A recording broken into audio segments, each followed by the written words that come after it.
Cheers, guys! English Rabisco here. And 2024 is finally over. It's been one heck of a year. So much has happened. It's just absolutely insane. And because of that, it's kind of been a long year. But I'm finally ready for it to be done with, so we can enter a new year. So without further ado, let's talk about this year that is going to pass us. So first, let's start off with the events. On New Year's Day, there's an earthquake in the Noto Peninsula in Japan, which kills over 280 people. And on the 2nd of January, South Korean opposition politician Lee Jae-myung is stabbed in the neck in an assassination attempt. He luckily survives and recovers. Also on that day, a plane collision on the runway of Haneda Airport in Tokyo happens. One of the planes was delivering humanitarian aid for the earthquake in Japan that had happened the previous day. And on the 12th, the US and the UK launched airstrikes in Yemen, targeting the Houthi rebels. And in early January, Lloyd Austin, the US Secretary of Defense, was hospitalized. And this was controversial because there's little to no communication between him and the executive branch that he would be temporarily incapacitated during his surgery and treatment. And on the 13th, a presidential election in Taiwan leads to victory of the incumbent Democratic Progressive Party. Lai Ching-te is inaugurated as president on the 20th of May. And on the 14th, Frederick X becomes the new king of Denmark after the abdication of his mother, Marguerite II, which is the first time a Danish monarch has abdicated since 1146. She had reigned for the past 52 years. On the 15th, Bernardo Arevalo is inaugurated as the president of Guatemala after his inauguration was delayed for several months. Also that day, major protests in Russia's Republic of Bashkortostan erupt over the arrest of a local environmental activist, Vail Sinov, during a protest, and to the disproportionate effect the war in Ukraine has had on the Bashkir people in the region. The protests were suppressed within a few days, but these were the largest protests in Russia since war broke out in February of 2022. On the 16th, Iran launches missile strikes in Pakistan's Balochistan province. 2 days later, Pakistan retaliates with airstrikes of their own. Both countries have accused each other of supporting militant groups operating in their countries. Also on that day, North Korea abandons peaceful reunification with South Korea, which had been the precedent in inter-Korean relations since 1972, and they now consider South Korea as its main enemy. This is a major deterioration in inter-Korean relations. On January the 19th, Japan's Slim Lunar Lander lands on the moon, and Japan becomes the 5th country to successfully soft land on the moon. On the 31st, Ibrahim Iskandar, the Sultan of Johor, becomes the Yang di-Pertuan Agong of Malaysia.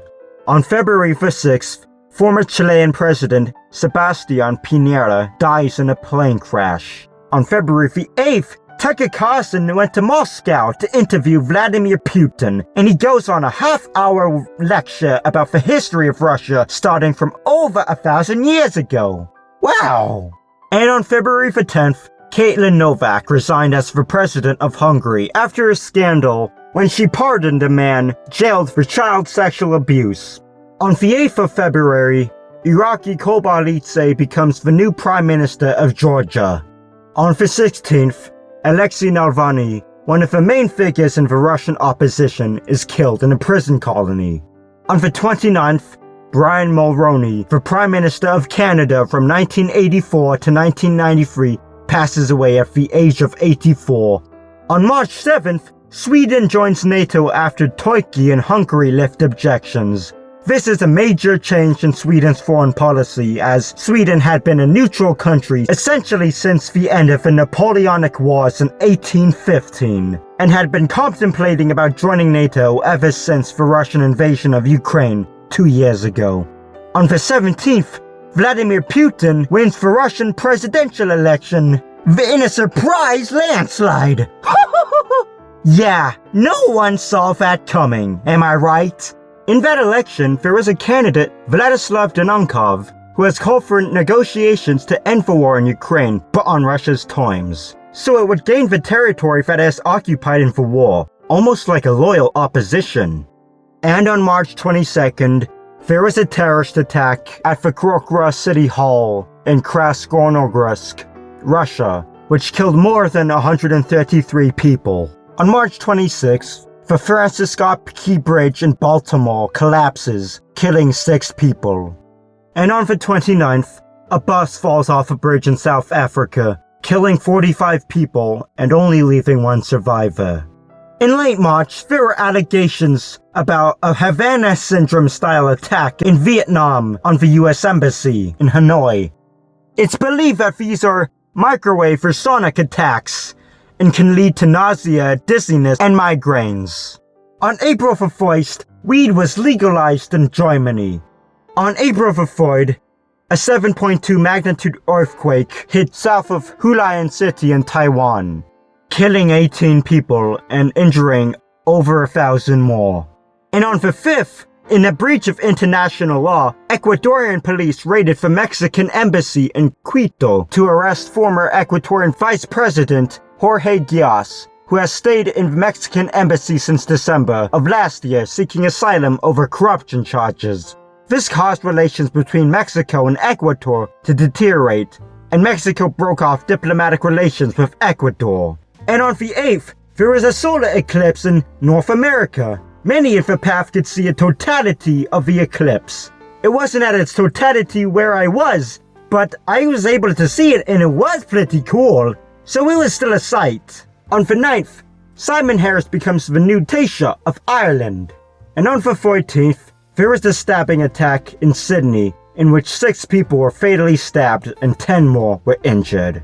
On the 16th, one of the oldest buildings in Copenhagen in Denmark, the Borsen Stock Exchange, caught on fire and was severely damaged. On May 10th, Russia begins a new offensive in northern Ukraine in the Kharkiv Oblast in its invasion, threatening to worsen Ukraine's war efforts.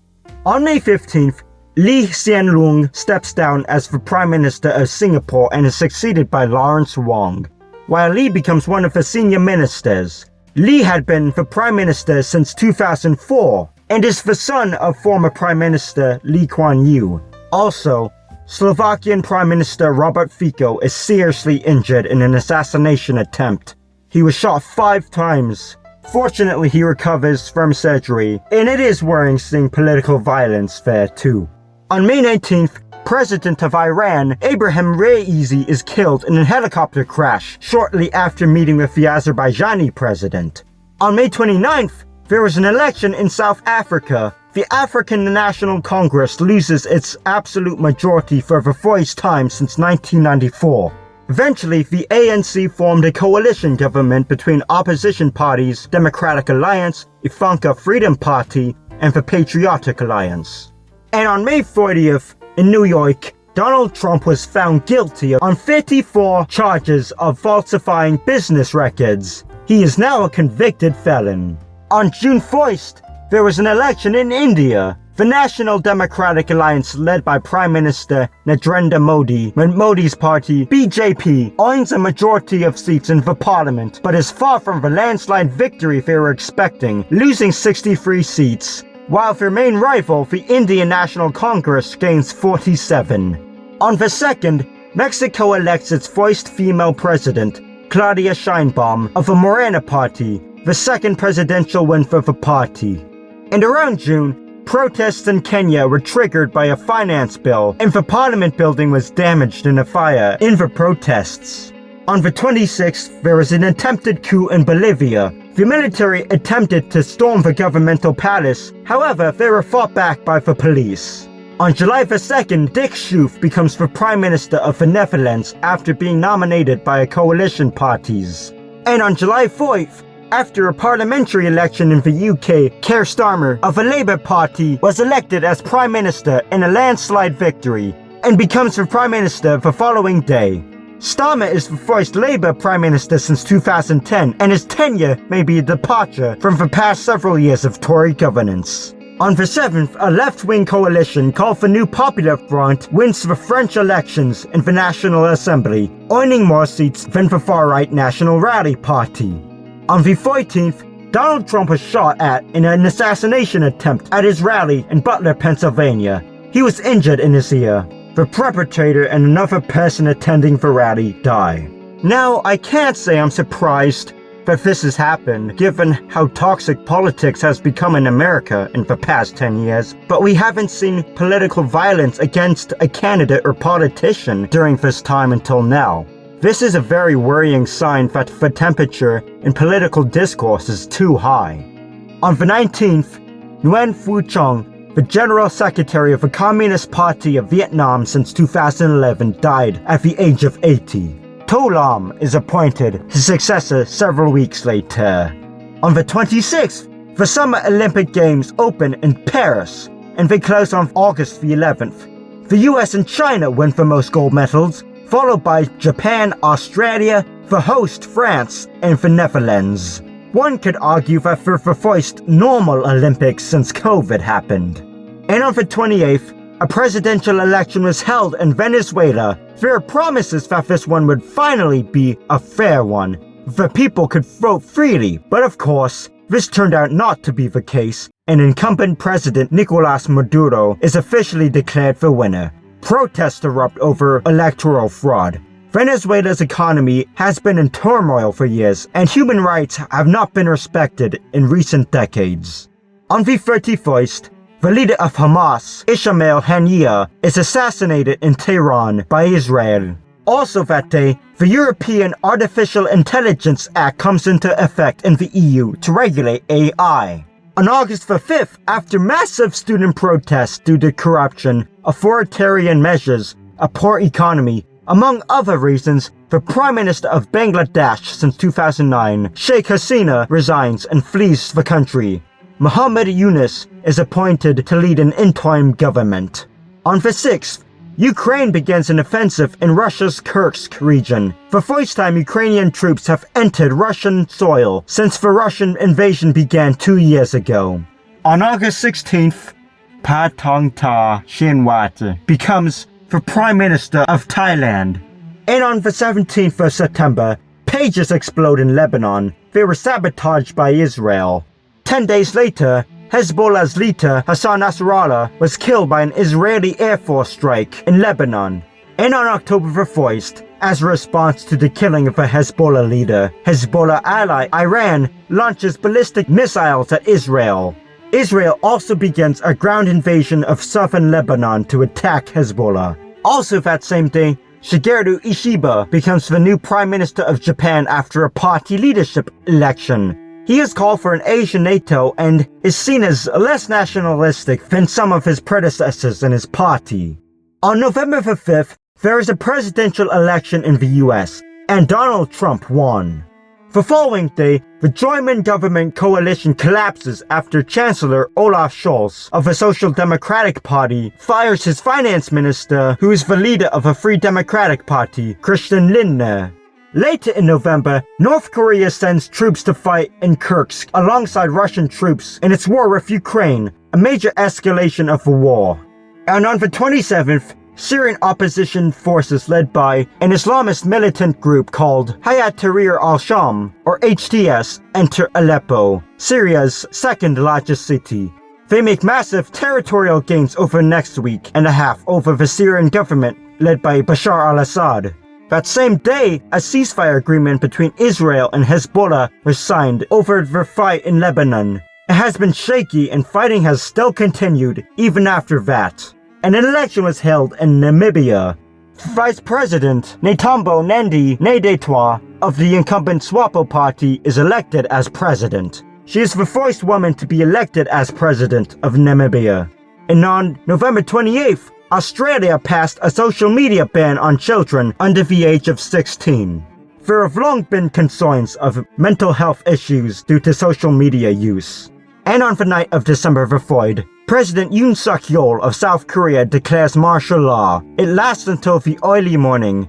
As a result, mass protests, especially in Seoul, erupted during that night. The South Korean army tried to enter the National Assembly building and tries to block lawmakers from entering, albeit unsuccessfully as they managed to get inside, and the National Assembly unanimously votes to end martial law. and impeachment proceedings against Yoon begin. On the 4th, the French government collapses over a no-confidence vote, ousting the Prime Minister Michel Barnier, which was supported by the left-wing New Popular Front and the far-right National Rally parties. Francois Bayrou becomes his successor. Also that day, Brian Thompson, the CEO of United Healthcare, was shot and killed in New York City. On the 7th, the Notre Dame Cathedral in Paris reopens. After a devastating fire 5 years ago, it has gone through major renovation and rehabilitation.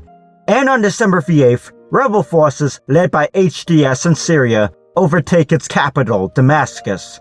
President Bashar al-Assad flees the country to seek refuge in Moscow, ending his 24-year rule over Syria and the 53-year-long rule of the Assad family. Many in Syria rejoice over the end of the brutal Assad regime. However, there is a lot of fear over the direction of the new government, since HTS is an offshoot of Al-Qaeda, and many ethnic and religious minorities such as Druze, Christians, and Alawite Muslims are threatened. The Alawites in particular may be in serious danger since the Assad family are members of that group. And Israel invades Syria due to the collapse of the Assad regime. On December the 14th, Yoon Suk-yeol is impeached in the second proceeding following his declaration of martial law. His powers have been suspended as the Constitutional Court will have 180 days to formally remove him from power. Throughout the days, tens of thousands have been protesting, calling for Yoon's resignation or impeachment. On the 16th, German Chancellor Olaf Scholz loses a vote of confidence following his dismissal of a finance minister that previous month, essentially collapsing the government. Elections will be held in February of next year. And on the 20th, there was an attack in a Christmas market in Magdeburg in Germany by an anti-Islam activist from Saudi Arabia, killing 5 people.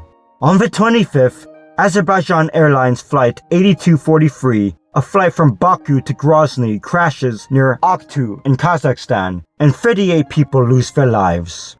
It's said that GPS jammers used by the Russian armed forces played a role in that plane crash, but investigations are still ongoing. President Putin apologized for it, but he didn't necessarily admit responsibility. President of Azerbaijan Ilham Aliyev blames Russia for the crash. On the 26th, Manmohan Singh, the previous Prime Minister of India from 2004 to 2014, passes away at the age of 92.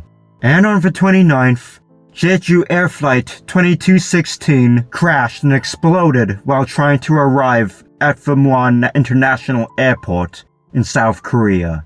Most of the 181 people on board lose their lives, and only leaving 2 surviving crew members. The plane made a crash landing on the runway before exploding. Its landing gear failed to be activated, possibly due to a bird strike, and it's the deadliest crash on South Korean soil. On that same day, Jimmy Carter, the President of the United States from 1977 to 1981, passed away at the age of 100. Carter inherited an economy grappled by stagflation and was unable to help bring noticeable improvement, which made him unpopular as a result. In terms of his foreign policy, he continued a period of detente with the Soviet Union, signing the SALT Treaty in 1979 to bring about arms control. However, US-Soviet relations deteriorated with the USSR's intervention in the Afghanistan War, and remained poor until years afterward, including under his successor. Carter also had to deal with the Iran hostage crisis in the aftermath of the Iranian Revolution. However, a lasting accomplishment Carter made was helping bring about peace between Israel and Egypt with the signing of the Camp David Accords. Carter has also had a very successful post-presidency. He was awarded the Nobel Peace Prize in the decades following his time in office, and he founded the Carter Center as a means to eradicate diseases and push for peace, and more. He has also been involved in many humanitarian activities, such as personally building houses with Habitat for Humanity. Carter's grace and humbleness will surely be missed. And now let's get into some of the people who have passed away this year.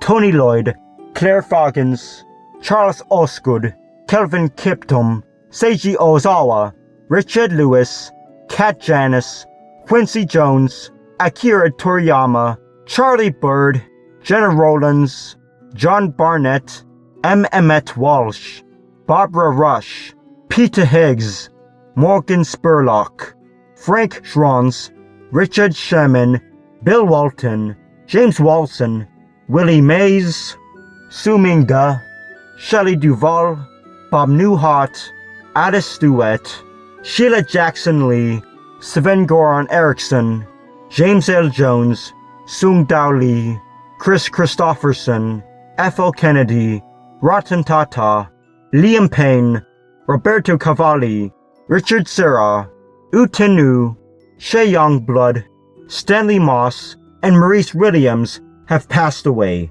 May we remember these people. As for society and culture, prices are still high. Inflation has indeed gone down, but the effects of it are still felt every day. Just go to the grocery store. Shrinkflation has been happening where companies have been making things more expensive while making them less in quantity. And the cost of healthcare and healthcare coverage has been a big issue this year. I mean, it has been for a while now, but anger has really exploded this year over the healthcare industry. And global war seems like an ever-increasing possibility. The Russian invasion of Ukraine has raged on for the past 2 years. The war in Gaza has no end in sight, and there has also been more war in the Middle East, in Lebanon, in Syria, and more. So many other wars such as ones in Sudan, Myanmar, and Ethiopia, and more are forgotten and hardly get much attention by outside media. North Korea's abandonment of peaceful reunification has led to rising tensions. In response to South Korean leaflets sent across the border, North Korea has ordered that trash balloons be sent to the south. Also, North Korean loudspeakers which once broadcast propaganda are now playing a bunch of strange and ominous sounds that are disturbing people who live in surrounding areas.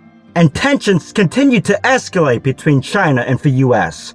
New leadership in America, not to mention the ever more aggressive stance the Chinese leadership is taking, has the potential to seriously push things to a breaking point. I'm really worried personally about the toxicity of this new Cold War that we're in. The plane maker Boeing's reputation has also been destroyed. The Boeing 757 MAX does not have a good image. After the 2 fatal crashes of a plane that killed everyone on board several years ago, there have been more blows to Boeing's reputation, once considered the golden standard in aviation.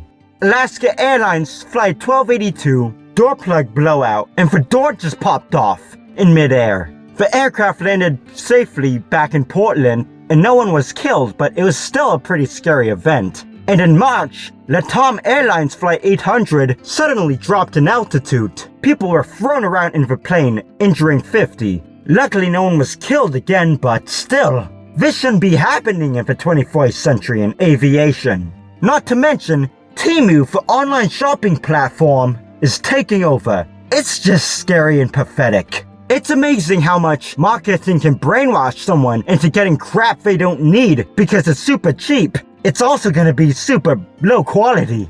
Also, O.J. Simpson died. Yeah! There's also been the Minecraft movie that's been announced. Yeah, that's a thing. Of course, you may have noticed that there were a lot of elections this year. Yeah, this year really was the year of elections. All throughout the world, there were elections going on. And there have been also lots of protests about the Gaza conflict, especially in colleges in the US. It's divided a lot of people across the country, and it can't be more true than with colleges and in the youth in general.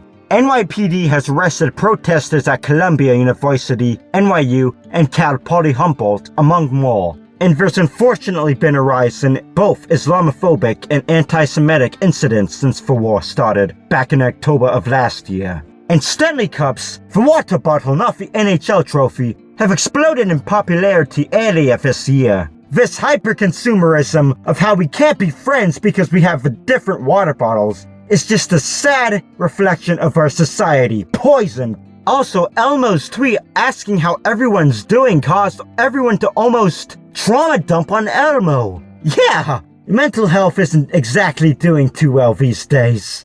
The Princess of Wales, Kate Middleton, had a bit of a controversy over her photo editing one of her pictures, and there's also been concerns for her health after she announced she had cancer. Also, King Charles IV has been diagnosed with cancer as well.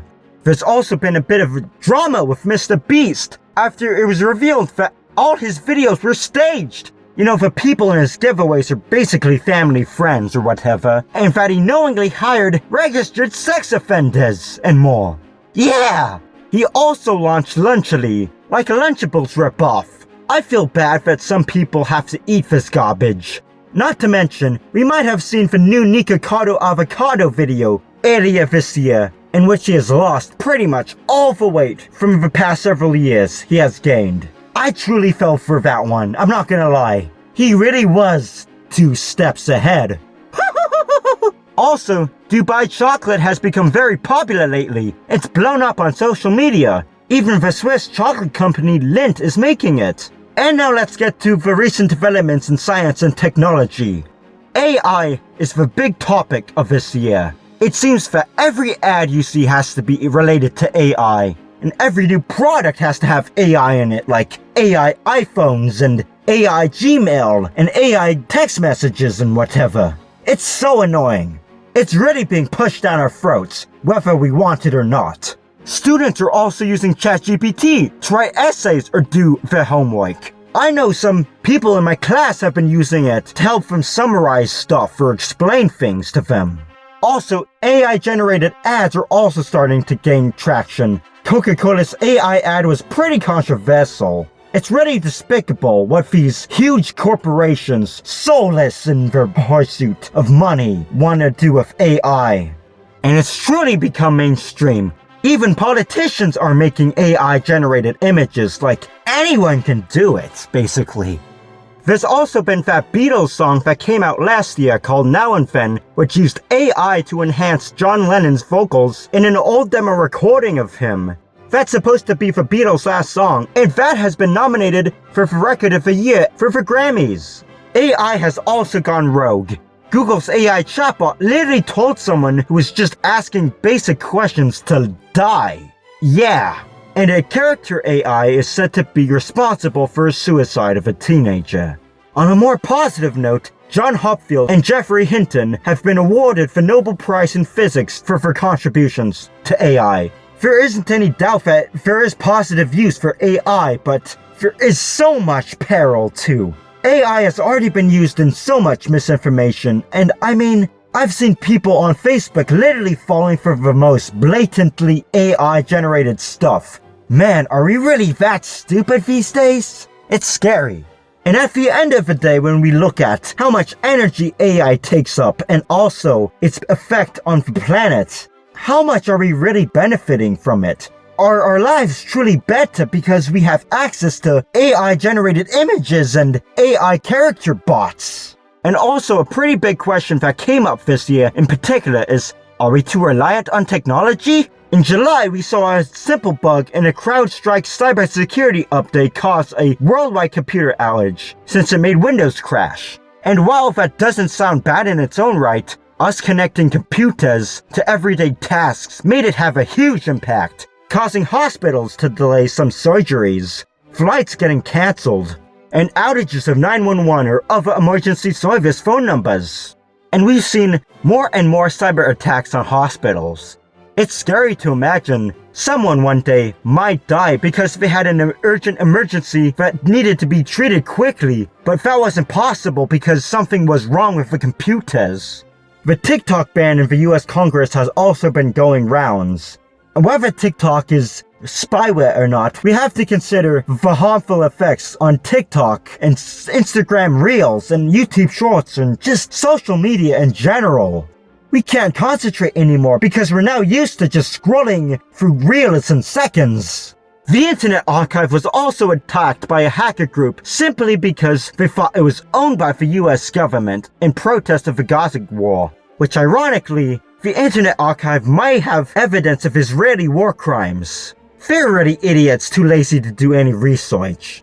And as for the memes for this year, sadly, Kabusu of a Doja meme passed away on the 24th of May at the age of 18. But there are some pretty good memes this year. The no Chick-fil-A sauce cashier, and there's also the left ear Mozart, right ear Bible in Chinese meme. This also comes from last year, but ocean background memes where there's peaceful music and an ocean background plays voiced and then it fades to some funny video. Sometimes the video is disgusting. Also, the Mr. Fresh Side-Eye Cat has been a pretty good meme of this year. Not to mention, the location of backrooms has also been found. There have also been Taylor Swift plane memes since she controversially uses a private jet to get around. Also, there's a pretty good meme of Mark Zuckerberg being rather naughty down on his knees. Show Guy has also been a pretty funny meme this year too. There's also been the hijab amputee lady meme. Not to mention, people are laughing at the death of Brian Thompson, the CEO of United Healthcare, and Luigi Mangione, the man who killed him, has become sort of a hero, if you will, I guess. I mean, I don't really have a positive opinion on both men, but I do gotta say Luigi is pretty hot. And as for the movies that have come out this year, there's Deadpool and Wolverine, Inside Out 2, Despicable Me 4, Dune Part 2, Joker, Furietu, Mustafa, The Lion King, Moana 2, YOLO, Beetlejuice, and Wicked. Notice that a bunch of these are either sequels or remakes. Yeah. Have we really hit a rut, or just good original stories not becoming popular? And let's talk about the shows. Ending this year are Curb Your Enthusiasm, The Brother's Son, Young Sheldon, Star Wars The Bad Batch, Blue Bond, Looney Tunes Cartoons, and Tokyo Vice. Continuing are Season 2 of Silo, Season 2 of Squid Game, and Part 2 of The Jinx. Debuting this year are NCIS Origins, X-Men 97, Shogun, Fallout, A Man on the Inside, and Black Doves. And to finally end things all off, 2024 has been quite the year for sure. I don't know about you, but things just seem to get scarier and more depressing each year. A lot has gone on this year, like I said, so I wasn't able to talk about everything. It's really been crazy. We're almost halfway through the 2020s. Looking back when the decade first started, it's crazy how fast the decade has gone by almost. Almost half of it is over. And also just so much has happened in the past 4 years. Times are tough for sure, and I only worry that things will get worse in the future. But finally, let me sing you a little song. Should old acquaintance be forgot and never brought to mind? Should old acquaintance be forgot and old lang syne? For old lang syne, my dear, for old lang syne, we'll take a cup of kindness yet for old lang syne. Bye-bye! And here's to a hopefully good 2025. Hopefully a better and happier year ahead of us. I hope that we realize that we need each other now more than ever. Let us join together and work together, hope together for a better future. Happy New Year!